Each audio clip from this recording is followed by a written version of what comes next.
We absolutely cooked last week. We had an 80% victory rate on our picks last week. Tail us this week, you'll make some free money. This week we got Josh Emmett versus Kevin Vallejos. This is a low-key stacked card. There's some really good fights. Not the biggest name value, but there will be some absolute bangers. Kicking off this card, it's a rematch. These guys fought a couple years ago. Piera Rodriguez and Sam Hughes. Rodriguez won the first fight pretty much only due to her grappling. She got some takedowns. Sam Hughes didn't look great. She's kind of a high-volume striker, so if Piera can get the fight to the ground, she should be able to win again. I'm taking Piera Rodriguez to win by decision this fight, just like she did in the last one. She's on a 2-fight win streak. I know Sam Hughes is on a 3-fight win streak, but they're not the best wins. I'm liking Piera Rodriguez here. Let me take her. Swoos, what do you got? Yeah, Hughes has really poor takedown defense, which I think is going to cost her a lot in this fight. I'm going to tell you and go Rodriguez here as well. Money line straight up, I think, is a great value right here. I like that. Next up, we've got Luan Lacerda versus Hitcher Sosa. I'm going with Hitcher Sosa here by decision. He looked very good on Dana White Contender Series. He's got great takedowns from the body lock. He's a smart fighter. That's what really impressed me the most. He looked like he had very high fight IQ, and he came in with a game plan that was ready to execute. Lacerda had a nice submission win over, I believe it was Simon Oliveira, but he is much too comfortable off his back. If Hitcher Sosa can get him down to the ground, I don't think that Lacerda is going to work too hard to get up. He's just going to be comfortable trying to throw up some submissions, and Hitcher Sosa will be able to just sit on top, ground and pound. Might not be able to pass Lacerda's guard, and that's why I think that this will be a decision for Hitcher Sosa. So, what do you think? Yeah, I think Vegas kind of has this almost towards a pick 'em. Kind of depends where you're looking at right now. I like Sosa more with the power right here. I think he's just going to be a little too dominant on this one. I like him more in the ground game, and I like him more standing up. I think he's got the advantage both ways, so I like the value right here with him as well. I like that as well. Next fight, we have Beatriz Mesquita versus Montserrat Rendon. Beatriz is a phenomenal prospect for the UFC. She's 6-0. All 6 wins come by finish. She's also a BJJ world champion. I think like 10-time world champion. She's an elite prospect with a phenomenal ground game. However, Montserrat Rendon is almost the complete opposite. She's 7-1, and all 7 of her wins and her 1 loss have all gone to decision. She's a very, very high-volume striker. She wants to push the pace, get you tired out. So this is kind of a striker versus grappler dilemma here. I do have to go with the fighter that I think is much better, and I think that there is actually a good reason why she's minus 700 in this fight. Give me Bia Mesquita. I'm going to take her by round 1 or 2 submission. I think if the fight goes to the ground, it's going to be a submission. So what do you think? Yeah, B is the most heavily favored fighter this entire card this weekend, and I think for a very solid reason. I don't think this one's going to be very close. I like the first or second round submission here as well. I think that's the play in this one. I like it. Next fight, we've got a pretty low-key banger. We've got Eric Anders versus Brad Tavares. Brad Tavares is 2-5 in his last 7, which I think plays a huge impact in this fight. Eric Anders, he did have a bad loss in his last fight by, I think it was spinning back fist to Christian Leroy Duncan, but I think that he will bounce back and get a win by decision. I'm taking him at plus money. He has solid wins in his last couple fights. Or his last 2 wins were against Kyle Dawkins, who, as we all know, is on the come up again. And then he had another one against Jamie Pickett. I was impressed in both of those performances. I think that they're the same age, they're 38. They're both on the older side, but I think that Brad Tavares has taken a lot more damage than Eric Anders, and that's why I think that Eric Anders will win this fight by decision at plus 102. Lock in Eric Anders. So, what do you think? Yeah, I have to agree with this one as well. We both loved what we saw the last time out from Eric Anders, and I don't think it's going to stop this time around. Both fighters at the end of their careers here. I think this is going to be a great matchup. I think it's going to be a lot more even than some might think, but I think Eric Anders can get this done. I think this is gonna be quite the toss-up, come down to a split decision, but I'm going to tail Eric Anders for here with the plus money. You heard it here. First underdog pick of the card. We agree on Eric Anders. Next up, we've got Balaji Oki versus Manuel Sousa. I will be going with Manuel Sousa by KO here, and I think that there's good reason for it. Balaji Oki just got knocked out in his last fight. It was a poor outing against Mason Jones. I think that he was a slight favorite in that fight.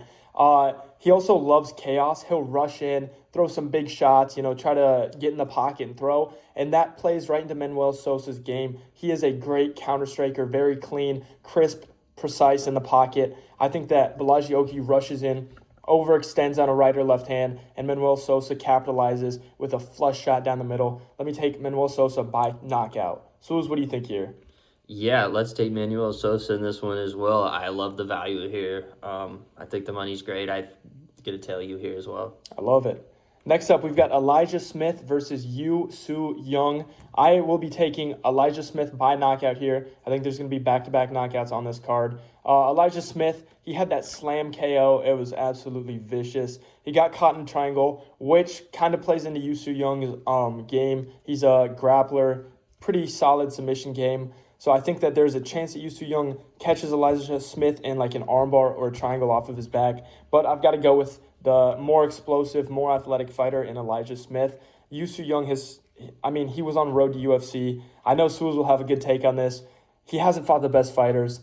5-fight win streak, but almost all of them came from road to UFC, and they were essentially all cans. So I will be going with Elijah Smith to knock out Yu Soo Young. Swools, what do you think here? Yeah, I like the plus value here with Yu Soo Young. I think he's just going to be a little too technical for Elijah Smith in this fight. Give me Yu Soo Young with the plus money here at the value. I like it. Next fight, we've got a heavyweight banger. Vitor Petrino recently moved up to heavyweight, and now he's fighting Steven Asplund. Asplund actually took this fight on short notice. Vitor Petrino was supposed to fight Kennedy Nzechukwu. Nzechukwu had to pull out, so Asplund stepped up. Vitor Petrino had 2 really bad losses at light heavyweight. Since he moved up to heavyweight, he is 2-0. I'm actually going to take him by sub here. I liked how Asplund looked on the feet in his last fight, so I don't think that Petrino will necessarily knock him out, but I think he can get the fight to the ground and finish it there. Swooz, what do you think? Yeah, I haven't spent a whole lot of time on this fight right here. It's been kind of been going a little bit back and forth when I have. I like Steven in this one. I don't really know why, but I kind of think this one's just more off of a vibe thing than anything. Not a whole lot of information really to gauge off of this one. I just think that he's going to get it done. I like it. He did look really good in his last fight. Very high output. I believe that he broke the significant strike records for heavyweight in just 2 rounds. So, hey, he's a solid prospect. I like that take. Last fight on the prelims, we've got Chris Curtis versus Miktabek Oralbai. Chris Curtis, I'm actually going to take him by decision here. He's a pretty low output fighter, very solid counter striker, but I think that his takedown defense is what's going to keep him safe. He's got an 83% takedown defense rate as opposed to Miktabek's Oralbai takedown accuracy of just 45%. Oralbai shoots a lot. He might get it down to the ground 1 or 2 rounds, but I think that Chris Curtis's takedown defense will be able to hold up, and his boxing offense is going to win him this fight. I mean, he'll take over in rounds 2 and 3. His cardio is always there, and he reads shots very well. Trains with Sean Strickland. They kind of have a similar fighting style, so I'll be taking Chris Curtis by decision here. Suze, what do you think? Yeah, I like Oralbai in this one, so we're going to go different ways here again. I love him in this one, right? So this is kind of going to be one of my picks of the night here. I just love the style he brings to this fight, and he's kind of, in my opinion, maybe just a little bit more of a polished fighter, and I think he's going to continue his hot streak here. He did show he had power last fight, which was kind of a question for him when he knocked out Jack Hermanson. That was an incredible knockout. So I could see Oralbai getting this done here too. I like the pick. Moving on to the main card, we have Charles Energy Johnson versus Bruno Silva. Charles Johnson took this fight on short notice. He just had a really bad knockout against Alex Perez. I will be taking Bruno Silva as an underdog here. He's got 4 losses in the UFC, but 2 of them are to Josh Van and Manel Kape, who are elite competition. He's got great top control too, which I think will help him in this fight.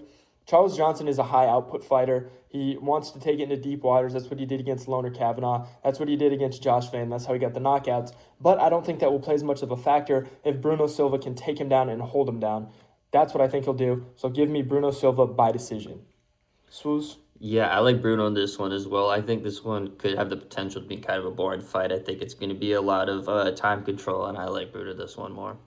I like it. We've got another underdog pick for you. Give us Bruno Silva at plus 144. Moving on to the next fight, we've got Yon Cutelaba versus Umar Sy. Umar Sy, he's got his win back. He had a really bad performance a couple fights ago against Alonzo Menafield. Yon Cutelaba, he gasses out really hard. So I will be taking Umar Sy to win by decision. I think he's better all around. He's got, really, really good striking defense, and his offensive wrestling is phenomenal. Yon Cutelaba averages about 4 to 5 takedowns a fight.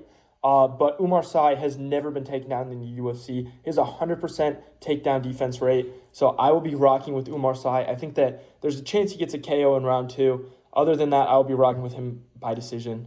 Let's see how it goes. Swooz, what do you think? Yeah, I like Omar Sy, an unanimous decision here. I think this one's probably going to go the distance, but I definitely don't see Umar being on the ground too much in this one. I think it's just going to be a little too much, but there's definitely a chance for a knockout. But I like this one to go to a decision Omar's way. I like that as well. Next fight, we've got Marwan Rahiki versus Harry Hardwick. Harry Hardwick made his UFC debut recently, and it went horribly. He got TKO'd in the first round due to leg kicks.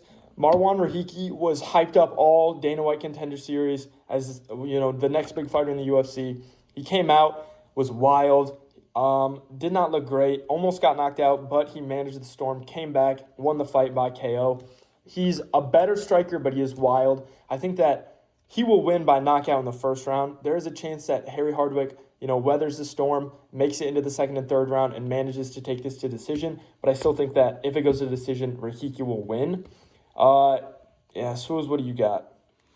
Yeah, I'm going to take Rikiki in this one as well. I did not like what we saw, obviously, out of Harry's last showing. And I think this is kind of the common sense pick here, and I don't think it's kind of worth the risk to go in the other way. Yeah, next fight, we've got Andre Touchy-Feely. I love that nickname. That's probably the best one in the UFC. Versus Jose Delgado. Delgado recently had a loss to Nathaniel Wood. That was a really good fight. He didn't look awful in it. I think it was a split decision loss. Andre Feely, he's 2-2 in his last 4, but both of his wins are split decisions, and both of his losses are by finish. I think that's, something interesting to note. I will be taking Jose Delgado here at minus 390 odds. I don't love the odds, but I'll take him by knockout. Swooz, what do you think?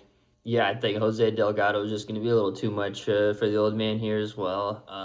390 is kind of a rough line, but I think it's also kind of a safe line as well. We're going to go with that. He looked great against Hyder Emil, and I think that's a much better level of competition comparison for Andre Feely than Nathaniel Wood is, just at this point in their careers. In the co-main event, we have Amanda Lemos versus Jillian Robertson. Robertson is on a pretty good win streak. She's 6 out of her last 7 fights she's won. She's a submission specialist. Amanda Lemos is getting on the older side. I believe she's 38 years old. She's 2-3 in her last fight. However, something important to note, she has a win against the current champ, Mackenzie Dern, recently in her last 5 fights. I'm still going to be taking Jillian Robertson. I don't love the odds that it's at, but I think that Jillian Robertson will win a decision here. Suze, what do you think? Yeah, I'm going to go with Lemos here. I like the experience in this one. Not too impressed out of Jillian, even though she is on, those 6 out of 7 wins. I'm not a big fan of the competition. I think Amanda's a lot more experienced, and she's going to get the job done in this one. Moving on to the main event, we have Kevin Vallejos versus Josh Emmett. I'm very high on Kevin Vallejos. I'm taking him outright. I think that he's going to knock out Josh Emmett in the 3rd round. However, some important things to note here. 1, Josh Emmett is a bigger underdog against Kevin Vallejos than he was against Ilia Topuria when they fought. You can, account that to a lot of things, but I'm going to count it to the fact that Josh Emmett is a lot older. He took a lot of damage, particularly in that Ilia Topuria fight.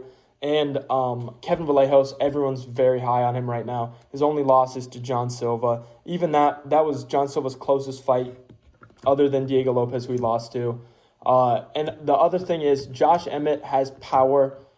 He's got the one-touch death power. You saw it against Bryce Mitchell. You've seen it against so many guys. If he touches you, you're knocked out. So Vallejos has to stay safe throughout the 1st and 2nd round. I think that he ups the output in round 3 and can get it done there. Swooz, what do you think? Yeah, I love this fight. I think this is going to be a great main event for the UFC, especially at one of the smaller events that Dana puts on.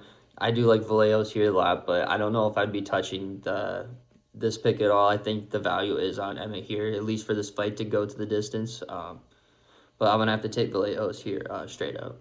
Those are our picks for UFC Fight Night, Kevin Vallejos versus Josh Emmett. Throw some of these picks under your parlays and you'll make bread. What can we say?